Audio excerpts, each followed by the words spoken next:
আসসালামু আলাইকুম ভিউয়ার্স। আজ আপনাদেরকে দেখাবো রেড পাকচন যে ঘাস, ওই ঘাসটা আপনাদের দেখাবো। সবসময় তো দেখেছেন সবুজ, আজ দেখাবো সবুজের মাঝে লাল থাকবেই চিরকাল। দেখেন, এই যে এটা কিন্তু আপনার রেড পাকচন যে ঘাসটা, রেড পাকচন এই ঘাস দেখেন লাল, দেখেন পাতাটা, এটা কিন্তু লাল। আর এটা কিন্তু সবুজ, দেখছেন এটা সবুজ, এটা লাল। 4 থেকে 5 দিন হয় এটা লাগাইছি আমি, দেখেন কত সুন্দর বের হয়েছে মাশাআল্লাহ। এই যে গোবরটা দিয়ে দিছি, আপনারা গোবর দিবেন বেশি বেশি, ঠিক আছে। এই যে আরও লাগাইছি, আপনারা গোবর দিবেন, কোনো মশলা দিবেন না, খরচও করবেন না। খরচ করে আমার লাভ নাই ভাই।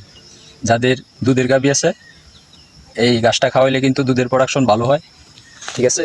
এই যে আরও দেখাই, দেখেন কত সুন্দর হয়ে বের হয়েছে। এই রেড পাকচন গাছটা আপনারা লাগাবেন।